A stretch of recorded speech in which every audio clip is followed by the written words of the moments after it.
Người nổi tiếng TV 24 giờ là kênh cung cấp thông tin về các nghệ sĩ, ca sĩ, diễn viên nổi tiếng của Việt Nam và thế giới. Hãy đăng ký kênh của chúng tôi để cập nhật tin tức nhanh nhất trong 24 giờ. Cha của Phùng Thiệu Phong đã ẩn náu suốt 20 năm và bây giờ danh tính của ông đã được tiết lộ. Thì ra Triệu Lệ Dĩnh lại kết hôn với người có địa vị cao hơn mình. Cha của Phùng Thiệu Phong làm nghề gì? Sự việc này gần đây đã gây ra rất nhiều tranh cãi. Cuộc hôn nhân trước đây của anh và Triệu Lệ Dĩnh lại được đào lại và mọi người bàn tán xôn xao. Có người nói Triệu Lệ Dĩnh không đứng trên địa vị của mình, nghe thôi đã thấy tức giận rồi.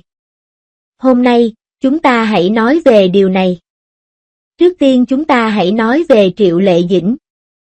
Cô gái này đến từ một nơi nhỏ bé và đã làm việc chăm chỉ để tạo dựng con đường cho mình trong ngành giải trí kỳ lạ này. Không có bất kỳ nền tảng hay sự hậu thuẫn nào. Cô chỉ dựa vào sự kiên trì của mình để trở thành một nữ diễn viên hàng đầu. Đây không chỉ là câu chuyện giả và vở opera, đó là kỹ năng thực sự. Anh xuất thân từ một gia đình giàu có và có sự nghiệp suôn sẻ kể từ khi ra mắt. Anh ấy có nguồn lực tốt đến mức khiến mọi người phải ghen tị. Anh ấy trông tràn đầy năng lượng và là một diễn viên giỏi. Một người được chọn thực sự. Nhưng chuyện tình cảm của anh ấy thì hơi khó diễn tả. Anh có rất nhiều bạn gái tin đồn, nhưng chỉ có Nghê Ni và Triệu Lệ Dĩnh thực sự thừa nhận. Khi họ kết hôn, mọi người đều bị sốc. Nhiều người không lạc quan về điều này và cho rằng hai người này không có điểm gì chung. Phùng Thiệu Phong lớn tuổi hơn Triệu Lệ Dĩnh rất nhiều và có lịch sử tình ái phong phú. Nhiều người hâm mộ Triệu Lệ Dĩnh lo lắng cho cô, cho rằng cô đang ném con thiêu thân vào lửa, tự chuốc lấy sự hủy diệt. Trong khoảng thời gian sau khi kết hôn, họ trông rất ngọt ngào. Phùng Thiệu Phong đi đến đâu cũng nhắc đến. Nhưng thời gian tốt đẹp đó không kéo dài được lâu. Họ chia tay sau 3 năm. Một cuộc ly hôn thậm chí còn nhanh hơn cả một cuộc hôn nhân chóng vánh. Hiện nay, Internet đang tràn ngập các hoạt động. Một số người nói rằng Triệu Lệ Dĩnh cuối cùng đã nhảy ra khỏi hố lửa. Trong khi những người khác lại than thở rằng tình yêu trong ngành giải trí mong manh hơn cả bã đậu phụ. Gần đây, danh tính cha của Phùng Thiệu Phong đã bị lộ. Người ta nói rằng ông là một ông trùm trong ngành dệt may và có tài sản trị giá hàng tỷ đô la. Hiện tại, có người lại khơi lại chuyện cũ, nói rằng Triệu Lệ Dĩnh khi đó lấy chồng ở vị trí cao hơn. Tôi không vui khi nghe điều này. Triệu Lệ Dĩnh hiện có giá trị tài sản ròng bao nhiêu? Tiền thù lao đóng phim, tiền quảng cáo, tiền đầu tư, cái nào không đếm tiền cho đến khi nghĩa leo lên với ai? Dù gia đình Phùng Thiệu Phong có giàu có đến đâu, Triệu Lệ Dĩnh cũng không cần phải dựa dẫm vào người khác. Cô ấy có thể tự mình sống một cuộc sống sung túc. Nói thẳng ra, hiện vẫn chưa rõ ai đang vượt lên trên vị trí của mình. Triệu Lệ Dĩnh là một cô gái có đầu óc minh mẫn, mục tiêu rõ ràng và biết mình muốn gì. Cô ấy không phải là kiểu người nhặt hạt vừng mà mất quả dưa hấu. Hơn nữa, hôn nhân cũng giống như nước uống, chỉ có bạn mới biết nước nóng hay lạnh. Có thể với người ngoài cuộc thì điều này có vẻ vui nhưng thực ra chẳng có ý nghĩa gì khi biết ai kết hôn với người có địa vị cao hơn. Họ có hợp nhau hay không thì chỉ có họ mới biết. Chỉ có bạn mới biết đôi giày đó có vừa với bạn hay không. Khi Phùng Thiệu Phong và Triệu Lệ Dĩnh đến với nhau, có lẽ là vì một con rùa và một sau đó chúng tôi phát hiện ra rằng chúng tôi không cùng chung con đường nên chúng tôi chia tay. Đây là điều bình thường. Tình yêu không thể bị ép buộc. Hiện tại, cả hai đều khỏe mạnh và bắt đầu cuộc sống mới. Những người chỉ xem chương trình thì không nên lo lắng về điều đó nữa. Thay vì lo lắng xem ai sẽ kết hôn với người có địa vị cao hơn với ai. Tốt hơn là hãy chúc họ tìm được hạnh phúc riêng của mình. Cảm xúc cũng giống như nấu ăn. Nếu nhiệt độ không đủ, hương vị sẽ không đúng, nếu nhiệt độ quá cao, nó sẽ bị cháy. Phùng Thiệu Phong xuất thân từ một gia đình giàu có. Tình hình của Phùng Thiệu Phong tương đối tốt. Là con trai của một gia đình giàu có, ông có đủ cơm ăn áo mặc. Được cha mẹ chăm sóc chu đáo và hầu như không gặp phải khó khăn gì. Ông trở nên nổi tại sao ông lại có tính cách giản dị. Sau hơn 10 năm phấn đấu, Triệu Lệ Dĩnh hẳn đã hiểu được đôi chút về thế sự, vậy tại sao cô vẫn có vẻ ngây thơ như vậy? Xuất thân của Triệu Lệ Dĩnh không được ưa chuộng. So với 85 bông hoa còn lại, xuất thân của Triệu Lệ Dĩnh là kém lạc quan nhất. Trong số 85 bông hoa có một bông hoa tên là Dương Mịch, cô đến từ Bắc Kinh. Chú của cô là giáo sư tại Đại học Thanh Hoa và anh họ của cô đang du học tại Hoa Kỳ. Bố tôi là bạn tốt của giáo sư ở phòng giảng đường. Tôi đã có cơ hội đóng vai chính trong các bộ phim của Châu Tinh Trì khi tôi còn nhỏ. Triệu Lệ Dĩnh là một cô gái nông thôn điển hình. Năm 19 tuổi, cô tham gia chương trình tạp kỹ Yahoo Star Search và lần đầu tiên xuất hiện trên màn ảnh rộng trông khá mộc mạc. Trong chương chú ý và bắt đầu hành trình của mình trong ngành giải trí. Trong những năm tiếp theo, bà làm diễn viên quần chúng trong nhiều vở kịch khác nhau. Đảm nhiệm nhiều công việc lặt vặt. Tương tự như Swincolm and West, bộ phim này có tổng cộng 40 tập, và cô ấy không xuất hiện lần đầu tiên cho đến tập 30, và kết thúc cuộc đời của King ở tập 38. Tổng thời lượng xuất hiện cộng lại chỉ chưa đầy nửa giờ, thậm chí không đủ để tạo nên toàn bộ một tập phim truyền hình. Mặc dù sau này cô thu hút được sự chú ý khi vào vai Thanh Nhi trong Nghề Tân Mỹ Nhân Công Chúa, nhưng cô đã sớm bị khán giả lãng quên. Sau đó, Triệu Lệ Dĩnh chăm chỉ hoạt động trong ngành giải trí và vẫn đóng vai phụ. Vua Chính bắt đầu chú ý đến cô khi cô vào vai Lily trong Cái Cung Điện Rèm Hạt. Năm sau, Eugen giới thiệu truyền thuyết về Luyen cho Giao Liên. Khi nói, Triệu Lệ Dĩnh có khí chất giống Lục Trinh. Với vai diễn Lục Trinh, Triệu Lệ Dĩnh cuối cùng đã tạo nên tiếng vang trong làng giải trí. Thật không may, cô ấy thực sự không may mắn. Ngay cả việc uống nước lạnh cũng khiến răng cô bị kẹt. Ngay cả Lữ Chấn cũng không thoát khỏi tình cảnh này. Cuộc sống của Triệu Lệ Dĩnh lúc đó đúng như câu này miêu tả. Bất kể cô ấy làm gì thì cũng đều sai và cô ấy luôn bị chỉ trích. Cô ấy thậm chí còn bị mắng và trở thành chủ đề nóng về việc uống nước. Khi tham gia Happy Camp, anh thậm chí còn bị chỉ trích vì uống nước không đúng cách và vô phép. Vì Trần Hiểu và Triệu Lệ Dĩnh đã hợp tác nhiều lần nên sự tiếp xúc thân thiết của họ đã dấy lên tin đồn. Vào thời điểm đó, thái độ của Triệu Lệ Dĩnh đối với mối quan hệ này rất rõ ràng. Khi trả lời phỏng vấn, Triệu Lệ Dĩnh bị ngược đãi. Tuy nhiên, câu trả lời của Trần Hiểu có vẻ mơ hồ và ông kết thúc chủ đề một cách ngắn gọn bằng từ chính phú thổi phồng. Ngược lại, Triệu Lệ Dĩnh lại trở thành người chủ động gây chuyện. Sự lăng mạ ập đến với cô như thủy triều. Triệu Lệ Dĩnh, người mới bắt đầu sự nghiệp đầy hứa hẹn, đã ngay lập tức phải hứng chịu làn sóng chỉ trích từ khán giả. Nếu không có những bộ phim ăn khách tiếp theo như Hoa Thiên Cốt Y và Đến Đây Nào, Tình Yêu Của Tôi, Triệu Lệ Dĩnh có lẽ đã biến mất khỏi làng giải trí từ lâu.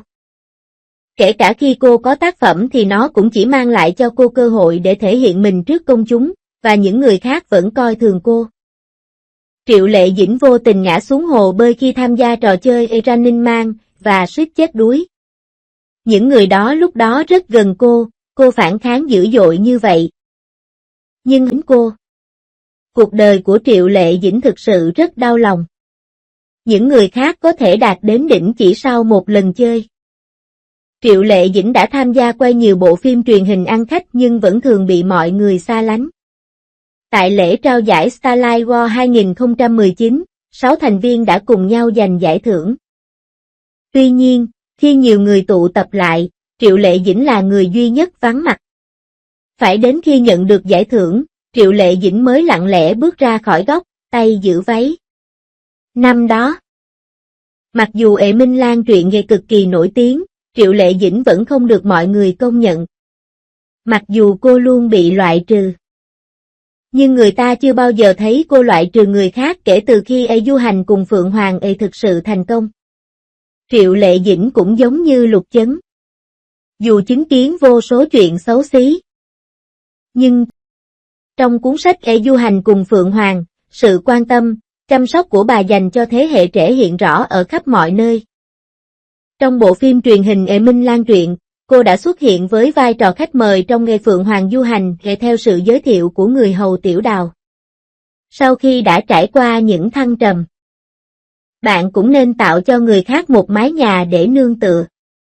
Kết hôn vội vã và ly hôn đột ngột. Trải qua nhiều thăng trầm, Triệu Lệ Dĩnh vẫn giữ được tâm hồn trong sáng.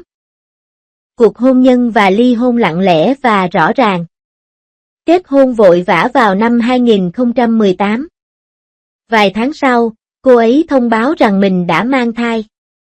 Cuộc hôn nhân kết thúc đột ngột vào năm 2021.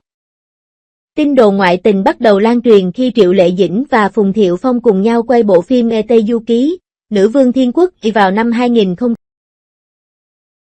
Tôi đã trải qua một cuộc gặp gỡ khác. Phùng Thiệu Phong sinh ra trong một gia đình giàu có, trải nghiệm sống tương đối giản dị nên tâm hồn anh rất trong sáng. Mặc dù Triệu Lệ Dĩnh đã trải qua nhiều thăng trầm nhưng tâm hồn cô vẫn trong sáng như ngày nào. Cả hai đều toát lên vẻ mọi người đều có vẻ đục ngầu nhưng chỉ có mình tôi là trong sáng.